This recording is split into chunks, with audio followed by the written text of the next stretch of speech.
Welcome back, or welcome to the channel. Today, a story with a bite, The Vampyre by William Polidori. It happened in the midst of the dissipations attendant upon a London winter that there appeared at the various parties of the leaders of the ton a nobleman more remarkable for his singularities than for his rank. He apparently gazed upon the mirth around him as if he could not participate therein. It seemed as if the light laughter of the fair only attracted his attention, that he might by a look quell it, and throw fear into those breasts where thoughtlessness reigned. Those who felt this sensation of awe could not explain whence it arose. Some attributed it to the glance of that dead gray eye which, fixing upon the object's face, seemed not to penetrate, and at one look to pierce through to the inward workings of the heart, but to throw upon the cheek a leaden ray that weighed upon the skin it could not pass. Some, however, thought that it was caused by their fearing the observation of one who by his colorless cheek, which never gained a warmer tint from the blush of conscious shame or from any powerful emotion, appeared to be above human feelings and sympathize the fashionable names for frailties and sins. His peculiarities caused him to be invited to every house. All wished to see him, and those who had been accustomed to violent excitement and now felt the weight of ennui were pleased at having something in their presence capable of engaging their attention. Nay, more, in spite of the deadly hue of his finely turned head, many of the female hunters, after notoriety, attempted to win his attentions and gain at least some marks of what they might term affection. Lady Mercer, who had been the mockery of every monster shown in drawing rooms since her marriage, threw herself in his way and did all but put on the dress of a mountebank to attract his notice, but in vain. When she stood before him, though his eyes were apparently fixed upon hers, still it seemed as if they were unperceived. Even her unappalled impudence was baffled, and she left the field. Yet though the common adulteress could not influence even the guidance of his eyes, it was not that the sex was indifferent to him, but such was the caution with which he spoke to the virtuous wife and innocent daughter, that few knew he ever addressed himself to females. He had, however, the reputation of a winning tongue, and whether it was that this even overcame the dread of his singular character, or that they were moved by his apparent hatred of vice, he was as often among those females who adorn the sex by their domestic virtues, as among those who sully it by their vices. About the same time there came to London a young gentleman of the name of Aubrey. He was an orphan left with an only sister in the possession of great wealth by parents who died whilst he was yet in childhood, left also to himself by guardians who thought it their duty merely to take care of his fortune, while they relinquished the more important charge of his mind to the care of mercenary and negligent subalterns. He cultivated more his imagination than his judgment. He had hence that high romantic feeling of honor and candor which daily ruins so many milliners' apprentices. He believed all to sympathize with virtue, and thought that vice was thrown in by Providence as by authors in romances merely for the picturesque effect of the scene. He thought that the misery of a cottage merely consisted in the vesting of clothes, which were as warm, perhaps warmer than the thin, naked draperies of a drawing-room, but which were more pleasing to the painter's eye by their irregular folds and various colored patches. He thought, in fine, that the dreams of poets were the realities of life. He was handsome, frank, and rich. For these reasons, upon his entering into the gay circles, many mothers surrounded him, striving which should describe with least truth their languishing or romping favorites. Many daughters at the same time, by their brightening countenances when he approached, and by their sparkling eyes when he opened his lips, soon led him into false notions of his talents and his merit. Attached as he was to the romance of his solitary hours, he was startled at finding that, except in the tallow and wax candles flickering, not from the presence of a ghost, but from a draught of air breaking through his golden leathered doors and felted floors, there was no foundation in real life for any of that congeries of pleasing horrors and descriptions contained in the volumes which had formed the occupation of his midnight vigils. Finding, however, some compensation in his gratified vanity, he was about to relinquish his dreams, when the extraordinary being we have above described crossed him in his career. He watched him, The very impossibility of forming an idea of the character of a man entirely absorbed in himself, of one who gave few other signs of his observation of external objects than the tacit assent to their existence, implied by the avoidance of their contact, at last allowed his imagination to picture some thing that flattered its propensity to extravagant ideas. He soon formed this person into the hero of a romance, and determined to observe the offspring of his fancy rather than the individual before him. He became acquainted with him, paid him attentions, and so far advanced upon his notice that his presence was always acknowledged. He gradually learnt that Lord Strongmore's affairs were embarrassed, and soon found, from the notes of preparation in something Street, that he was about to travel. Desirous of gaining some information respecting this singular character, who, till now, had only whetted his curiosity, he hinted to his guardians that it was time for him to perform the grand tour, a tour which for many generations had been thought necessary to enable the young to take some important steps in the career of vice, put themselves upon an equality with the aged, and not allow them to appear as if fallen from the skies whenever scandalous intrigues are mentioned as the subjects of pleasantry or of praise, according to the degree of skill shown in their conduct. They consented, and Aubrey, immediately mentioning his intentions to Lord Strongmore, was surprised to receive from him a proposal that they should travel together.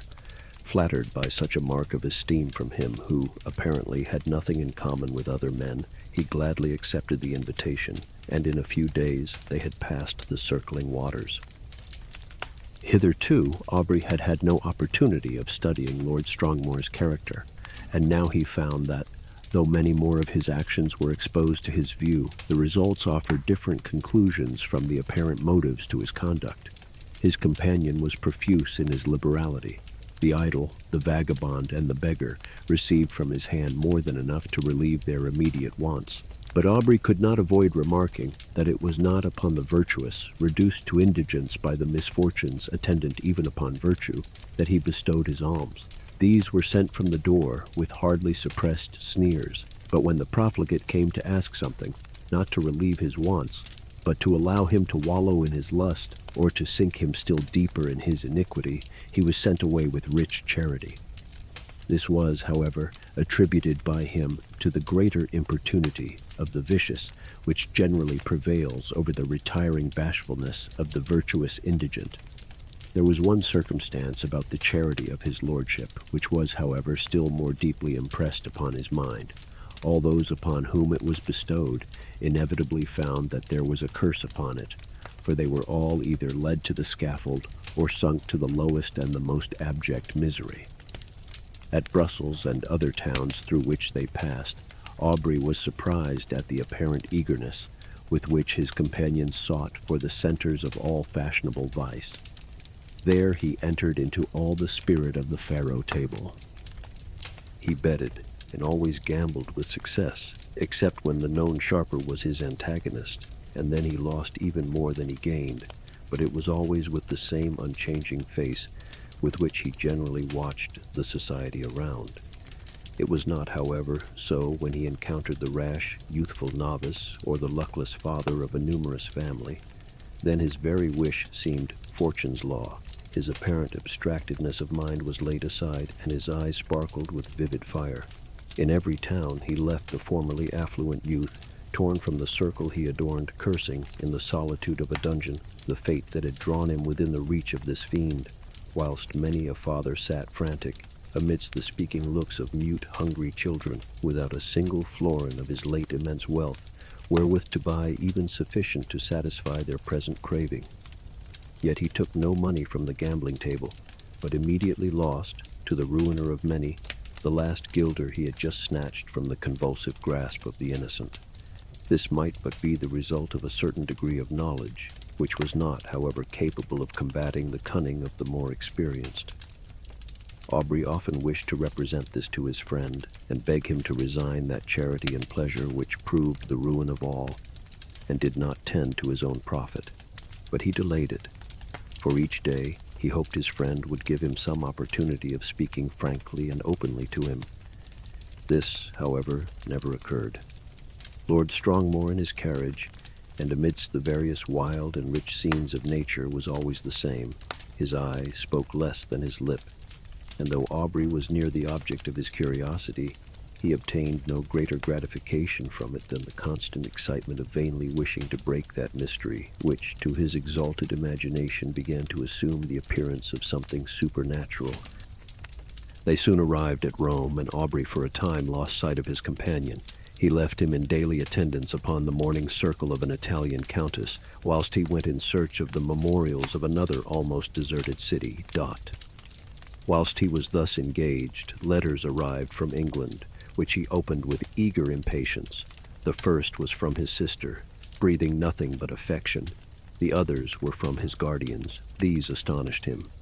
If it had before entered into his imagination that there was an evil power resident in his companion, these seemed to give him almost sufficient reason for the belief. His guardians insisted upon his immediately leaving his friend, and urged that such a character was to be dreaded, for the possession of irresistible powers of seduction rendered his licentious habits too dangerous to society. It had been discovered that his contempt for the adulteress had not originated in hatred of her character, but that he had required, to enhance his gratification, that his victim, the partner of his guilt, should be hurled from the pinnacle of unsullied virtue down to the lowest abyss of infamy and degradation. In fine, that all those females whom he had sought, apparently on account of their virtue, had, since his departure, thrown even the mask aside, and had not scrupled to expose the whole deformity of their vices to the public view. Aubrey determined upon leaving one, whose character had not yet shown a single bright point on which to rest the eye. He resolved to invent some plausible pretext for abandoning him altogether, purposing in the meanwhile to watch him more closely and to let no slight circumstances pass by unnoticed. He entered into the same circle, and soon perceived that his lordship was endeavoring to work upon the inexperience of the daughter of the lady whose house he chiefly frequented. In Italy, it is seldom that an unmarried female is met with in society. He was therefore obliged to carry on his plans in secret, but Aubrey's eye followed him in all his windings, and soon discovered that an assignation had been made which would most likely end in the ruin of an innocent, though thoughtless, girl.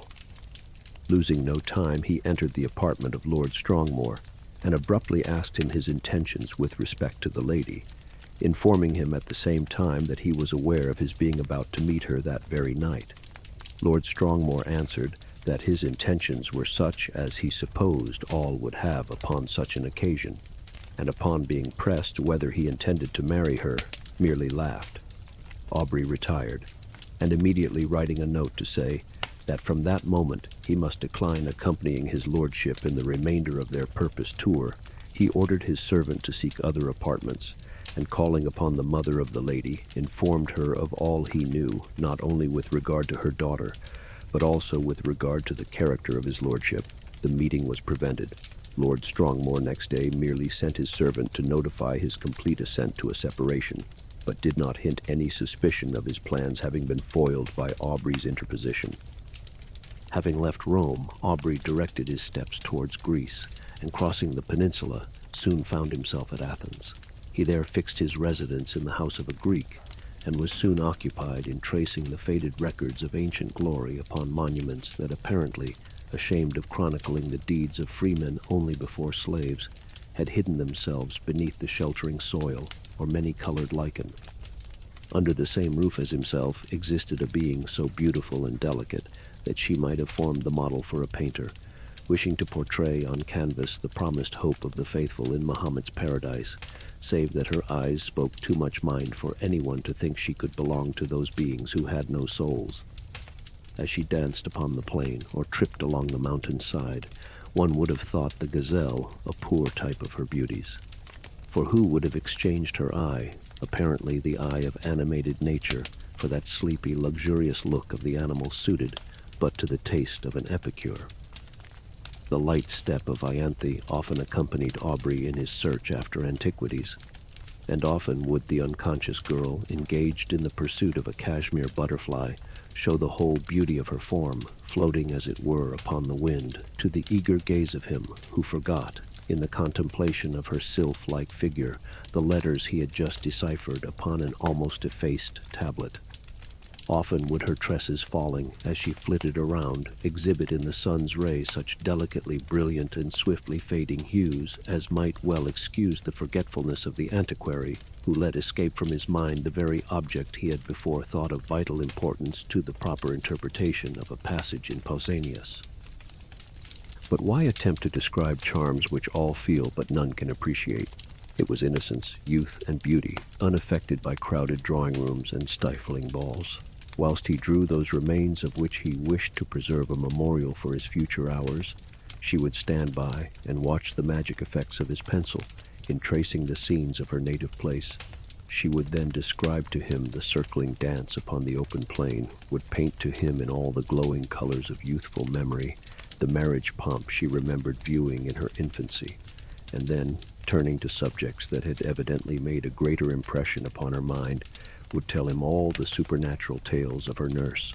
Her earnestness and apparent belief of what she narrated excited the interest even of Aubrey, and often as she told him the tale of the living vampire, who had passed years amidst his friends and dearest ties, forced every year, by feeding upon the life of a lovely female, to prolong his existence for the ensuing months, his blood would run cold, whilst he attempted to laugh her out of such idle and horrible fantasies.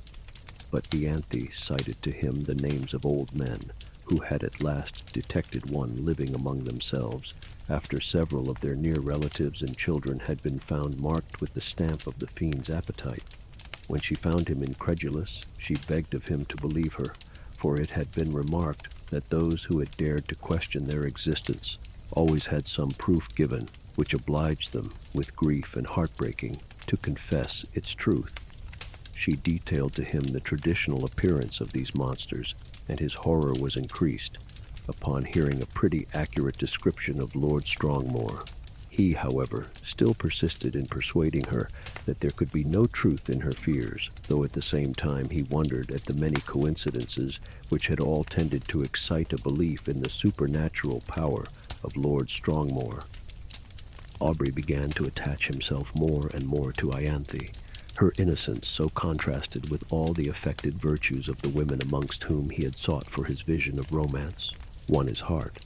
And while he ridiculed the idea of a young man of English habits marrying an uneducated Greek girl, still he found himself more and more attached to the almost fairy form before him.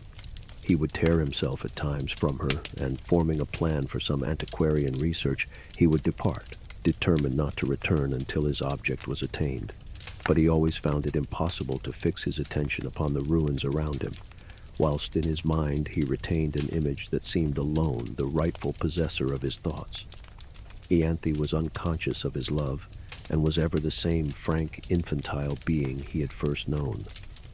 She always seemed to part from him with reluctance, but it was because she had no longer anyone with whom she could visit her favorite haunts, to whom she could point out the beauties of the spots so dear to her infantile memory, whilst he was occupied in sketching or uncovering some fragment which had yet escaped the destructive hand of time. She had appealed to her parents on the subject of vampires, and they both, with several present, affirmed their existence, pale with horror at the very name. Soon after, Aubrey determined to proceed upon one of his excursions, which was to detain him for a few hours. When his hosts heard the name of the place, they all at once begged of him not to return at night, as he must necessarily pass through a wood where no Greek would ever remain after the day had closed upon any consideration. They described it as the resort of the vampires in their nocturnal orgies, and denounced the most heavy evils as impending upon him who dared to cross their path. Aubrey made light of their representations and tried to laugh them out of the idea, but when he saw them shudder at his daring thus to mock a superior infernal power, the very name of which apparently made their blood freeze, he was silent. Next morning, Aubrey set off upon his excursion unattended. He was surprised to observe the melancholy face of his host, and was concerned to find that his words, mocking the belief of these horrible fiends, had inspired them with such terror. When he was about to depart, Ianthe came to the side of his horse and earnestly begged of him to return, ere night allowed the power of these beings to be put in action. He promised. He was, however, so occupied in his research that he did not perceive that daylight would soon end, and that in the horizon there was one of those specks which, in the warmer climates, so rapidly gather into a tremendous mass and pour all their rage upon the devoted country. He at last, however, mounted his horse, determined to make up by speed for his delay, but it was too late. Twilight, in these southern climates, is almost unknown. Immediately the sun sets, night begins, and ere he had advanced far, the power of the storm was above. Its echoing thunders had scarcely an interval of rest. Its thick, heavy rain forced its way through the canopying foliage, whilst the blue, forked lightning seemed to fall and radiate at his very feet. Suddenly his horse took fright, and he was carried with dreadful rapidity through the entangled forest. The animal at last, through fatigue, fell, and he found, by the glare of lightning, that he was in the neighborhood of a hovel which hardly lifted itself up from the masses of dead leaves and brushwood surrounding it. Dismounting, he approached, hoping to find someone to guide him to the town, or at least trusting to obtain shelter from the pelting of the storm. When near the door, the thunders, for a moment silent, allowed him to hear the dreadful shrieks of a woman mingling with the stifled, exultant mockery of a laugh continued in one almost unbroken sound. He was startled, but roused by the thunder which again rolled over his head, he, with a sudden effort, forced open the door of the hut. He found himself in utter darkness. The sound, however, guided him. He was apparently unperceived, for though he called, still the sounds continued, and no notice was taken of him.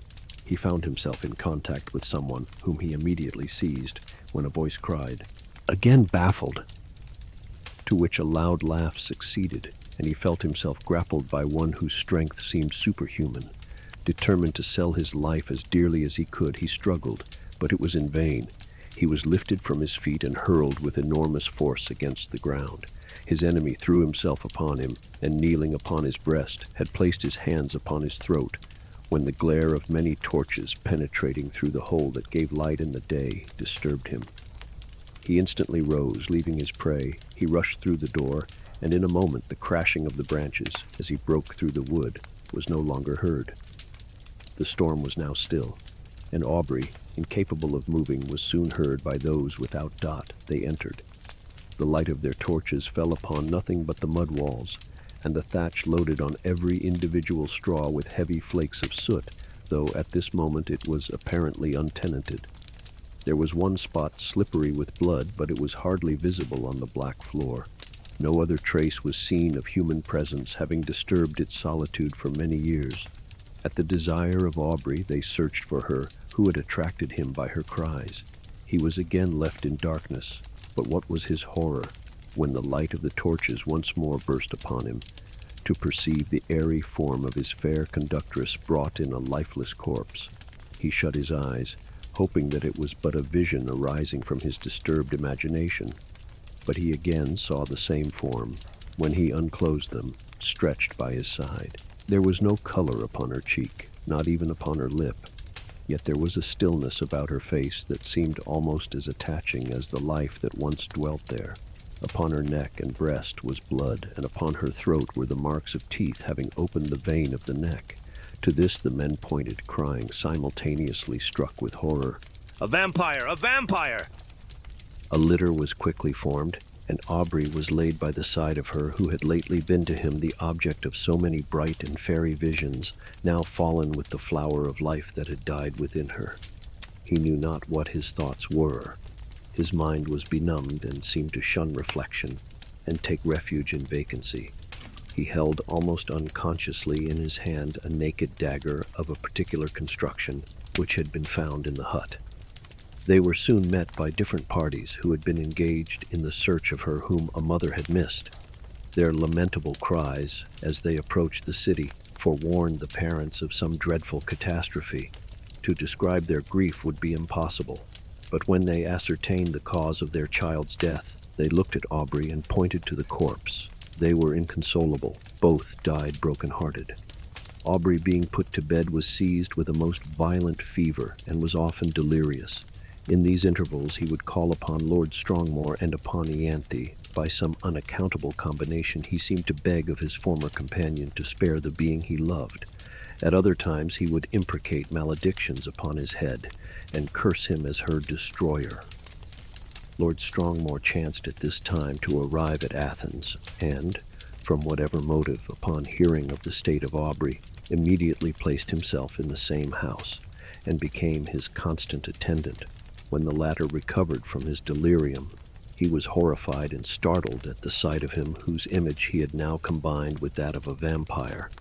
But Lord Strongmore, by his kind words, implying almost repentance for the fault that had caused their separation, and still more by the attention, anxiety, and care which he showed, soon reconciled him to his presence. His lordship seemed quite changed. He no longer appeared that apathetic being who had so astonished Aubrey, but as soon as his convalescence began to be rapid, he again gradually retired into the same state of mind, and Aubrey perceived no difference from the former man, except that at times he was surprised to meet his gaze fixed intently upon him, with a smile of malicious exultation playing upon his lips. He knew not why, but this smile haunted him. During the last stage of the invalid's recovery, Lord Strongmore was apparently engaged in watching the tideless waves raised by the cooling breeze, or in marking the progress of those orbs, circling, like our world, the moveless sun. Indeed, he appeared to wish to avoid the eyes of all. Aubrey's mind by this shock was much weakened, and that elasticity of spirit which had once so distinguished him now seemed to have fled forever. He was now as much a lover of solitude and silence as Lord Strongmore, but much as he wished for solitude, his mind could not find it in the neighborhood of Athens. If he sought it amidst the ruins he had formerly frequented, Ianthe's form stood by his side. If he sought it in the woods, her light step would sound wandering amidst the underwood in quest of the modest violet, and often she would suddenly turning round show to his wild imagination her pale face and wounded throat, while a meek smile played upon her lips. He determined to fly scenes, every feature of which created such bitter associations in his mind. He proposed to Lord Strongmore, to whom he held himself bound by the tender care he had taken of him during his illness, that they should visit those parts of Greece neither had yet seen. They traveled in every direction and sought every spot to which a recollection could be attached, but though they thus hastened from place to place, yet they seemed not to heed what they gazed upon. They heard much of robbers, but they gradually began to slight these reports, which they imagined were only the invention of individuals, whose interest it was to excite the generosity of those whom they defended from pretended dangers. In consequence of thus neglecting the advice of the inhabitants, they traveled on one occasion with only a few guards, more to serve as guides than as a defense. Upon entering, however, a narrow defile, at the bottom of which was the bed of a torrent, with large masses of rock brought down from the neighboring precipices, they had reason to repent their negligence, for scarcely were the whole of the party engaged in the narrow pass, when they were startled by the echoed report of several guns, and by the whistling of bullets close to their heads. In an instant their guards had left them, and placing themselves behind rocks, had begun to fire in the direction whence the report came. Lord Strongmore and Aubrey, imitating their example, retired for a moment behind the sheltering turn of the defile, but ashamed of being thus detained by a foe, who with insulting shouts bade them advance, and being exposed to unresisting slaughter, if any of the robbers should climb above and take them in the rear, they determined at once to rush forward in search of the enemy. Hardly had they lost the shelter of the rock when Lord Strongmore received a shot in the shoulder, which brought him to the ground. Aubrey hastened to his assistance, and, no longer heeding the contest or his own peril, was soon surprised by seeing the robbers' faces around him, his guards having, upon Lord Strongmore's being wounded, immediately thrown up their arms and surrendered. By promises of great reward, Aubrey soon induced them to convey his wounded friend to a neighboring cabin, and having agreed upon a ransom, he was no more disturbed by their presence, they being content merely to guard the entrance until their comrade should return with the promised sum, for which he had an order. Lord Strongmore's strength rapidly decreased. In 2 days, mortification ensued, and death seemed advancing with hasty steps. His conduct and appearance had not changed. He seemed as unconscious of pain as he had been of the objects about him. But towards the close of the last evening, his mind became apparently uneasy, and his eye often fixed upon Aubrey, who was induced to offer his assistance with more than usual earnestness. "Assist me. You may save me. You may do more than that. I mean not my life. I heed the death of my existence as little as that of the passing day. But you may save my honor, your friend's honor." "How? Tell me how. I would do anything," replied Aubrey. "I need but little. My life ebbs apace. I cannot explain the whole. But if you would conceal all you know of me, my honor were free from stain in the world's mouth, and if my death were unknown for some time in England, but life, it shall not be known." "Swear!" cried the dying man, raising himself with exultant violence. "Swear by all your soul reveres, by all your nature dreads. Swear that for a year and a day you will not impart your knowledge of my crimes or death to any living being in any way, whatever may happen or whatever you may see." His eyes seemed bursting from their sockets. "I swear," said Aubrey. He sunk laughing upon his pillow and breathed no more. Aubrey retired to rest, but did not sleep. The many circumstances attending his acquaintance with this man arose upon his mind, and he knew not why, when he remembered his oath, a cold shivering came over him, as if from the presentiment of something horrible awaiting him. Rising early in the morning, he was about to enter the hovel in which he had left the corpse, when a robber met him and informed him that it was no longer there, having been conveyed by himself and comrades, upon his retiring, to the pinnacle of a neighboring mount, according to a promise they had given his lordship, that it should be exposed to the first cold ray of the moon that rose after his death. Aubrey was astonished, but taking several of the men, he determined to go and bury it upon the spot where it lay. When, however, he reached the summit, he found no trace of the corpse, nor could he discover any remnant of the clothes, though the robbers assured him that they pointed out the identical rock on which they had laid the body. For a time, his mind was bewildered in conjectures, but he at last returned, convinced that they had secretly buried his friend's remains for the sake of the dress in which he died. Weary of a country in which he had met with such terrible misfortunes, and in which all apparently conspired to heighten that superstitious melancholy which had seized upon his mind, he resolved to leave it, and he soon arrived at Smyrna. While waiting for a vessel to convey him to Otranto or to Naples, he occupied himself in arranging those effects he had with him belonging to Lord Strongmore. Amongst other things, there was a case containing several weapons of offense, more or less adapted to ensure the death of the victim. There were several daggers and atagans. Whilst turning these over and examining their curious forms, what was his surprise at finding a sheath apparently ornamented in the same style as the dagger discovered in the fatal hut. He shuddered, hastening to gain further proof. He found the weapon, and his horror may be imagined, when he discovered that it fitted, though peculiarly shaped, the sheath he held in his hand. His eyes seemed to need no further certainty. They seemed gazing to be bound to the dagger, yet still he wished not to believe his sight, but the particular form, the varying tints upon the haft and sheath were alike, and left no room for doubt. There were also drops of blood on each. He left Smyrna, and on his way home, at Rome, he inquired concerning the lady he had attempted to snatch from Lord Strongmore's seductive arts. Her parents were in distress, their fortune ruined, and she had not been heard of since the departure of his lordship. Aubrey's mind became almost broken under so many repeated horrors. He was afraid that this lady had fallen a victim to the destroyer of Ianthe. He became morose and silent, and his only thought seemed to be how to urge the speed of the postilions, as if he were hastening to save the life of someone he held dear. He arrived at Calais.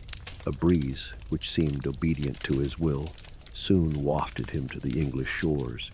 He hastened to the mansion of his fathers, and there, for a moment, he appeared to lose, in the embraces and caresses of his sister, all memory of the past. If she before, by her infantine caresses, had gained his affection, now that the woman began to appear, she was still more attaching as a companion. Miss Aubrey had not that winning grace which gains the gaze and applause of the drawing-room assemblies. There was none of that ephemeral brilliancy which can only exist in the heated atmosphere of a crowded apartment. Her blue eye was never lit up by the levity of the mind beneath. There was a melancholy charm about it which did not seem to arise from misfortune, but from some feeling within that appeared to indicate a soul conscious of a brighter realm. Her step was not that light footing which strays where'er a butterfly or a color may attract. It was sedate and pensive.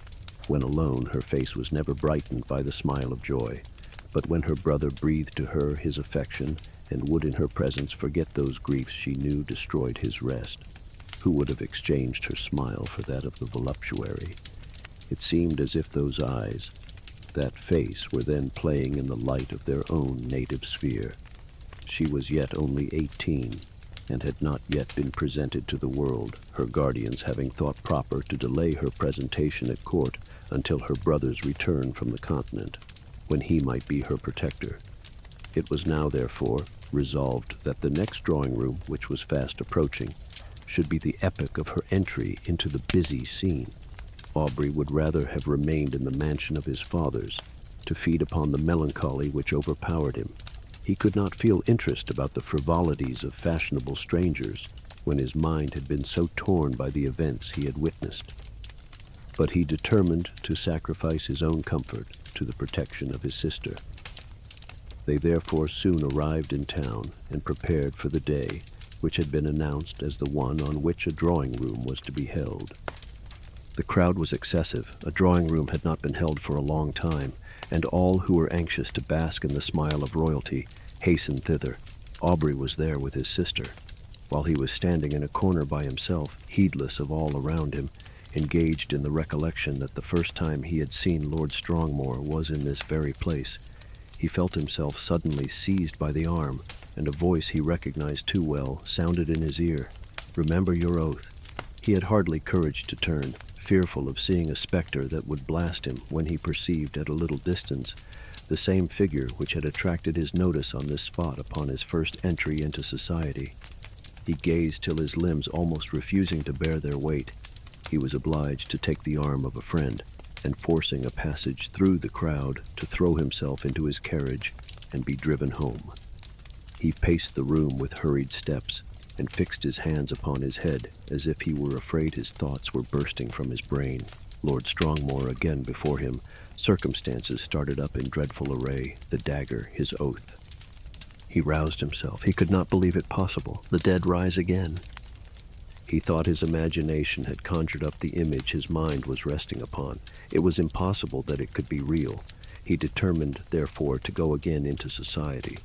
For though he attempted to ask concerning Lord Strongmore, the name hung upon his lips, and he could not succeed in gaining information.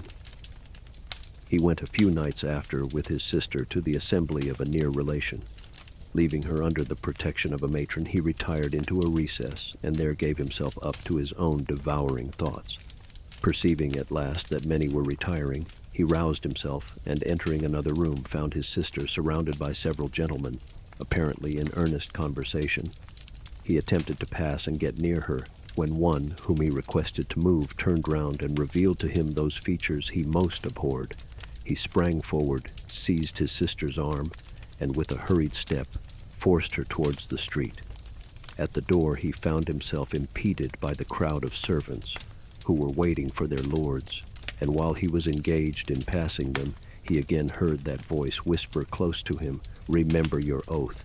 He did not dare to turn, but hurrying his sister, he soon reached home. Aubrey became almost distracted. If before his mind had been absorbed by one subject, how much more completely was it engrossed now that the certainty of the monster's living again pressed upon his thoughts.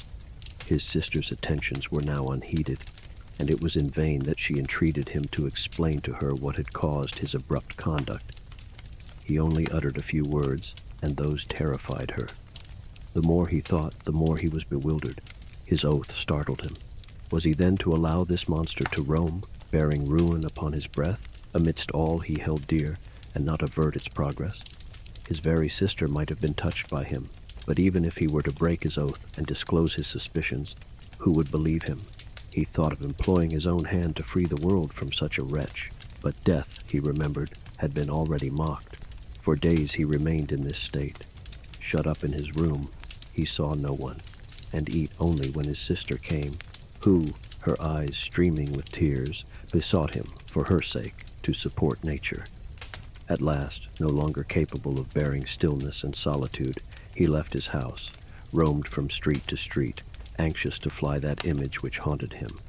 His dress became neglected, and he wandered, as often exposed to the noonday sun as to the midnight damps. He was no longer to be recognized. At first he returned with the evening to his home, but at last he laid him down to rest wherever fatigue overtook him. His sister, anxious for his safety, employed people to follow him, but they were soon distanced by him, who fled from a pursuer swifter than any, from thought. His conduct, however, suddenly changed. Struck with the idea that he left by his absence the whole of his friends with a fiend amongst them, of whose presence they were unconscious, he determined to enter again into society and watch him closely, anxious to forewarn, in spite of his oath, all whom Lord Strongmore should approach with intimacy. But when he entered into a room, his haggard and suspicious looks were so striking, his inward shuddering so visible, that his sister was at last obliged to beg of him to abstain from seeking for her sake a society which affected him so strongly. When, however, remonstrance proved unavailing, the guardians thought proper to interpose, and fearing that his mind was becoming alienated, they thought it high time to resume again that trust, which had been before imposed upon them by Aubrey's parents. Desirous of saving him from the injuries and sufferings he had daily encountered in his wanderings, and of preventing him from exposing to the general eye those marks of what they considered folly, they engaged a physician to reside in the house and take constant care of him. He hardly appeared to notice it, so completely was his mind absorbed by one terrible subject. His incoherence became at last so great that he was confined to his chamber. There he would often lie for days, incapable of being roused. He had become emaciated. His eyes had attained a glassy luster.